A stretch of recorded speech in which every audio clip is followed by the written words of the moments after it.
Téléspectateurs, téléspectatrices, mesdames, mesdemoiselles, messieurs, votre émission Bonjour l'Afrique sur le web. Pour la première fois, je reçois le ministre Maleka. Monsieur le ministre, bonsoir. Bonsoir. C'est un plaisir pour moi de vous recevoir dans cette émission parce que je vous attends depuis un an. Merci d'avoir accepté cette invitation, monsieur le ministre. L'actualité, elle est chaude. Ma première question sera sur les événements que nous avons actuellement au niveau du Congo. Le général Mokoko est arrivé à Brazzaville, monsieur le président. Il est arrivé à Brazzaville, nous avons vu comment il a été reçu. J'aimerais avoir votre avis pour les téléspectateurs et téléspectatrices qui nous suivent sur les réseaux sociaux, monsieur le président. D'abord, je vous remercie de m'avoir invité. Effectivement, nous sommes dans le cadre événementiel. Aujourd'hui, avec l'arrivée du général Jean-Marie Michel Mokoko à Brazzaville, qui a déclenché pas mal de propos, qui a secoué le pays. Je dois vous dire quand même que quand il est arrivé, il y a eu des mouvements tristes. Par exemple, on a eu à caillasser le convoi. D'ailleurs, nous avons pris une motion pour condamner ces méthodes, parce que quand on a un compatriote qui arrive, qui veut se présenter à l'élection présidentielle, qui a un droit pour tout le monde, ce serait très dommage de le recevoir par des jeux de pierre en forme d'intimidation, ainsi que tous les membres qui l'accompagnent. Donc cet événement qui est arrivé à Brazzaville fait que aujourd'hui l'opposition se sent regaillardie. Et dans le... Oui, ok, monsieur le président, je veux revenir. Nous avons vu, heureusement que l'actualité, quand je dis l'actualité est chaude, il y a eu une convocation. Nous savons que demain, le général Mokoko est invité à se présenter dans un commissariat de police ou dans une DSG, je ne sais même pas comment les appeler, il y en a tellement au Congo. Qu'est-ce que vous pouvez dire à ces responsables politiques? Parce que nous allons droit vers un chaos, parce que d'après ce que nous avons eu comme information, si on touche au général Mokoko, le pays va exploser. Je dois dire que dans les constitutions que nous avons, celle de 2002 et même celle d'actuelle, il est prévu qu'on doit respecter les libertés fondamentales. Dans les libertés fondamentales, il s'agit du respect de la personne humaine. On ne peut pas arrêter n'importe comment. Et je pense que ce serait bien, par rapport à ce qui se passe dans notre pays, de les respecter. Qu'est-ce qu'il a fait de mal? Qu'est-ce qui s'est passé? C'est un candidat comme tout autre et qui remplit les critères pour se présenter aux élections. Je crois que la sagesse amènera les pouvoirs publics actuellement de comprendre qu'il ne serait pas bon qu'il y ait une explosion des problèmes tristes dans notre pays. Et je crois que je m'en tiens à la sagesse des pouvoirs publics à ce sujet. Monsieur le Président, nous allons revenir sur les assises. Il y a 15 jours, vous avez été reconduit avec succès. Il y a eu des missions du bureau. Aujourd'hui, vous avez été reconduit. Nous attendons que le bureau soit mis en place. Pourquoi ce retard, Monsieur le Président? Évidemment, il y a eu le retard aussi en fonction de l'actualité actuelle. Bon, il est vrai que nous avions notre bureau arrivé à échéance, il fallait le remplacer. Donc j'ai été reconduit aux Assises nationales pour l'alternance démocratique. Il faut savoir que les Assises sont une plateforme qui regroupe à la fois des individualités, la société civile, des partis, des associations, des amis du Congo. Et j'avais été reconduit et bientôt nous allons faire en sorte que les autres membres soient nommés, soient élus, de façon à ce que les assises puissent continuer leur chemin. Et je pense qu'il y a beaucoup de travail à faire, surtout à compter de la période actuelle. On va revenir sur votre carrière, monsieur le ministre, parce que les réseaux sociaux, j'ai vu beaucoup de commentaires. Il y a eu des gens qui ont dit, voilà le seul ministre qui est arrivé en 92 après la conférence nationale, qui a réussi à payer le Congo pendant 1 an et demi, 2 ans. Si je me trompe, vous allez me rectifier. Comment avez-vous fait, monsieur? Parce qu'on parle toujours du pétrole. Mais, d'après les commentaires que j'ai reçus, voilà un ministre qui a réussi à payer le Congo sans l'argent du pétrole. Comment avez-vous fait, et surtout pour cette nouvelle génération qui vous écoute, monsieur le ministre? Bon, c'est vrai, ça fait déjà 25 ans, donc ça fait déjà un bail. À cette époque-là, les ressources n'étaient pas importantes. Les ressources congolaises ordinaires n'étaient pas aussi importantes, de même que certaines ressources pétrolières comme actuellement. Donc il fallait à tout prix que nous procédions, mais je vais vous donner quelques petites recettes qui n'étaient pas d'ailleurs compliquées. Il faut savoir qu'en 1990, il y avait la guerre du Golfe. Lors de la guerre du Golfe, il y avait donc l'augmentation des prix de pétrole. Et à cet effet, c'est un aspect technique que je vais évoquer, quand les bilans des sociétés qui sont connues à la fin des années, donc ce sont des montants intéressants. Donc il fallait, à partir de ce moment, essayer de lisser le solde de liquidation de ces comptes, notamment en matière d'impôt sur les sociétés, qui était important. Également, nous avions à l'époque un portefeuille de l'État, donc nous avions des dividendes qui étaient aussi intéressants. Donc il fallait ensuite tout faire pour mobiliser les ressources fiscales, parce qu'il y a une limite à la contribution fiscale. Donc toute cette recette, j'ai essayé de mettre ça en place et nous avons pu payer les gens. Mais il faut savoir qu'à cette période, il n'y avait pas la dévaluation. Donc c'était très très très difficile. Et je savais d'ores et déjà qu'après, il arrivera un moment où on aurait, après des retards de salaire cumulatifs. D'ailleurs, le Premier ministre André Milongo m'avait demandé de le dire à la télévision et j'avais été parfois incompris. Mais après, vous savez qu'il y a eu quand même la dévaluation qui a permis d'amortir un peu la trésorerie. Voilà après, rapidement ce que je voulais dire à ce sujet. Monsieur le ministre, le pouvoir public dit que l'économie congolaise, depuis ces dernières années, se porte bien. Que pensez-vous? Bon, en matière économique, si les principaux agrégats macroéconomiques durant ces 10 dernières années, principalement concernant des données telles que la production intérieure brute, le taux de croissance de la PIB, par exemple de l'ordre de 5,8% sont élogieux, en fait, ils cachent une triste réalité. D'abord, absence de création d'emplois, il n'y a quasiment pas d'emploi qui a été créé, croissance énorme des inégalités, nous avons un pays où les inégalités sont énormes, nous avons une corruption généralisée, quand on voit notamment les textes, les taux donc Transparency International ou les ratios qu'on appelle de Mo Ibrahim, nous avons une pénurie d'eau, d'électricité dans tous les quartiers de Brazzaville et nous avons ensuite, hélas, une surfacturation des différents travaux par certains pays amis et le naufrage de l'éducation. On voit que notre système éducatif est vraiment chaotique. Et enfin, le système de santé, le chômage chronique des jeunes, une paupérisation généralisée. Voilà à peu près le visage du Congo actuel. Et qui fait que ce qu'on a dit, ce qui est beau, ce n'est qu'un peu trompe-l'œil. Voilà la véritable réalité. Mais monsieur le ministre, le pouvoir se vante de réaliser. Ils ont fait des domaines d'eau, ils se vantent, hein, les routes, il y a pas mal de choses, ils disent qu'ils ont fait des routes, la preuve, j'ai vu la route entre le lycée de Libération, bref, je ne sais même pas, parce que je ne suis pas beaucoup. Qu'est-ce que vous en pensez de toutes ces réalisations, monsieur le ministre? Avant de parler des réalisations, il faut parler peut-être des disponibilités que notre pays a eues. Alors, il faut savoir que si je prends la période de 1997 à 2014, donc ça fait, je crois, 17 ans, nous avons perçu l'État congolais des sommes qu'on n'a jamais eues.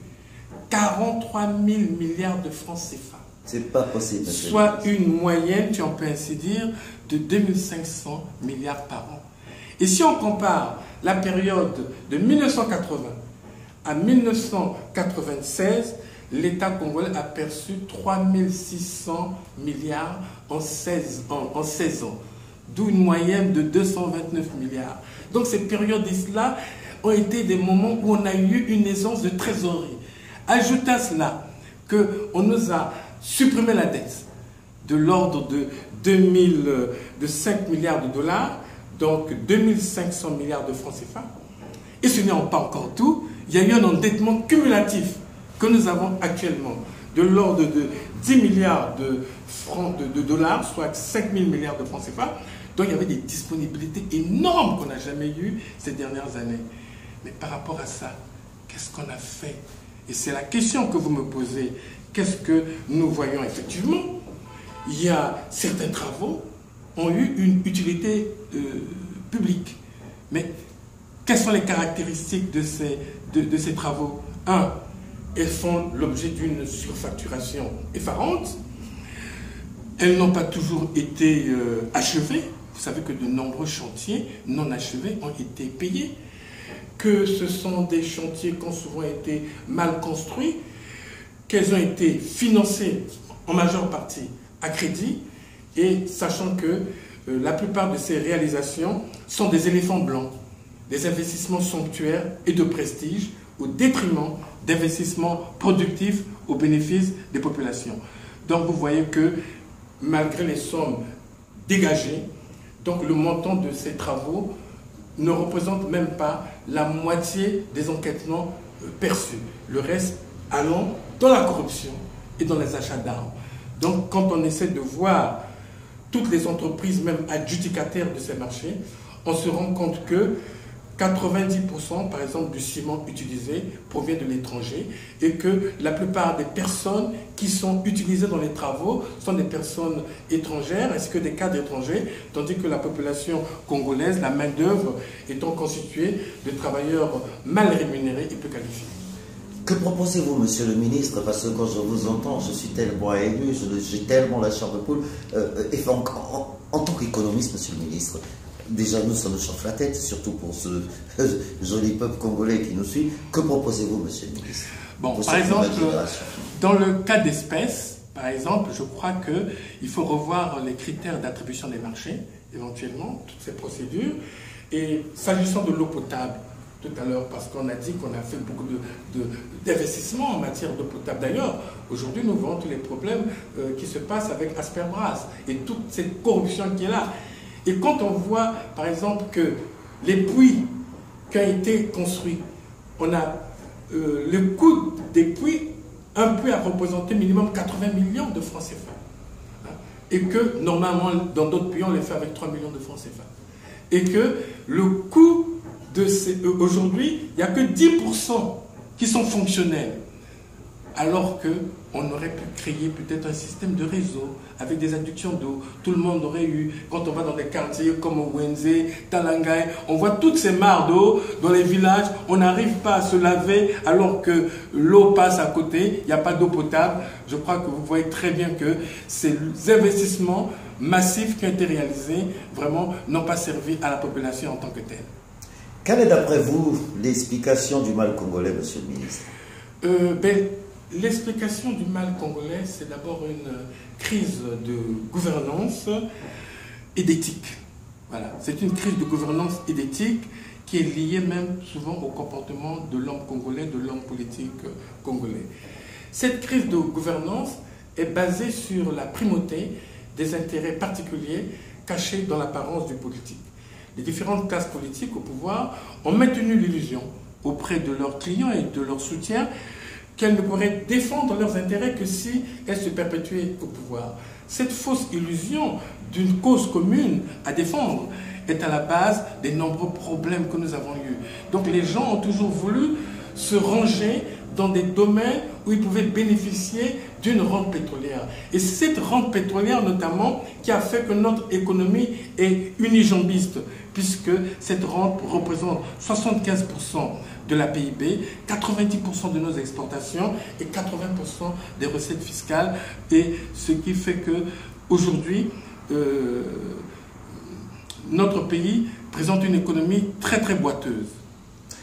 Monsieur le ministre, on parle beaucoup de corruption au Congo. Comment lutter contre la corruption au Congo, monsieur le ministre?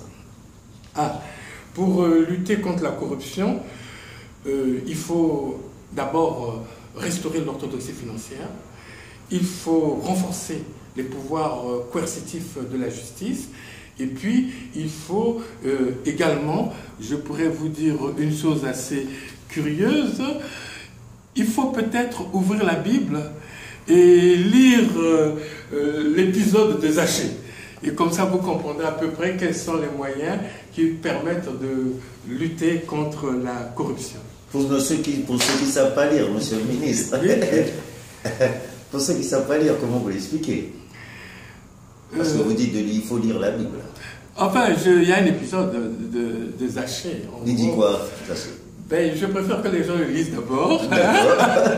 Ils comprendront à peu près quelques éléments qui nous donneront la possibilité de résoudre de nombreux problèmes que nous avons comme actuellement. Alors, il y a une grande crise qui secoue aujourd'hui le Congo, les semaines à venir.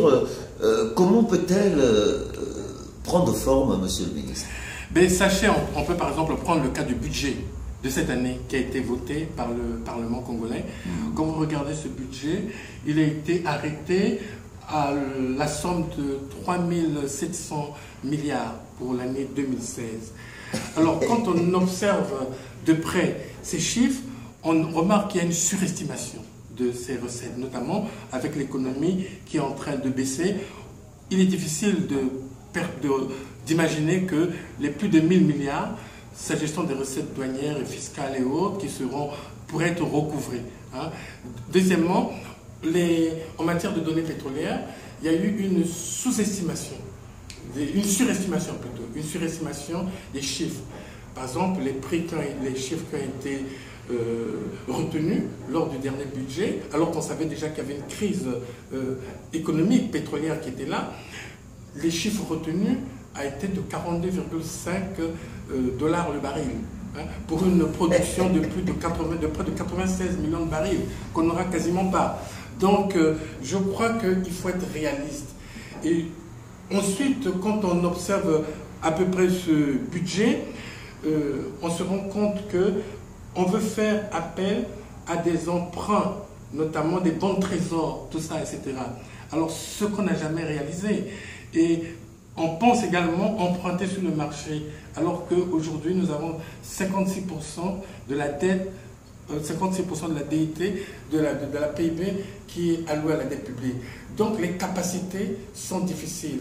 Et je crois que nous aurons, au lieu de recettes normales, peut-être 1600 milliards, ce qui est très peu par rapport aux dépenses. Les charges seront très importantes. Donc, aujourd'hui, il faudrait qu'on sache aussi les disponibilités qu'on avait mises à la Banque centrale. Qu'est-ce qu'elles sont devenues? Donc, la crise qui arrive est une crise très très importante. Donc, sur la loi de finances, on a prévu avoir des revenus provenant notamment de la fiscalité forestière. Tout ce qui est taxe d'abattage, taxe d'exportation sur le bois, ce qui ne représente pas grand-chose. Et c'est triste parce que nous sommes dans une période où nous devons éviter qu'on coupe les bois. Aujourd'hui, le bassin du Congo doit être un bassin pour le monde entier. Nous devons faire en sorte de préserver nos forêts. Et quand nous voyons, par exemple, les dépenses qui sont allouées dans le budget annexe du reboisement, il est de 2500 milliards. C'est-à-dire 1000 milliards d'investissements, rien que pour le reboisement. Or, nous avons des niches importantes qui sont là. Par exemple, j'ai vu qu'on s'est amusé seulement à modifier les barèmes d'imposition dans la loi de finances. Mais ce n'est pas ça qui est le plus important. C'est de s'attaquer à élargir l'assiette. Il y a par exemple en matière de foncier, en matière de taxes sur les plus-values immobilières, de revenus fonciers, voilà un champ qui pourrait nous donner plus de revenus. Et je sais pourquoi les gens ne veulent pas s'attaquer à cela, parce qu'ils ne veulent pas se faire harakiri. Comment remédier à tout ça, monsieur le ministre? Alors, pour remédier à tout ça, je pense que cette crise qui est là, il ne faut pas la sous-estimer, c'est une crise importante qui arrive dès le mois de juillet. Les gens vont voir qu'il y aura plein de chômage, il y aura plein de chantiers qui vont s'arrêter, il y aura la misère.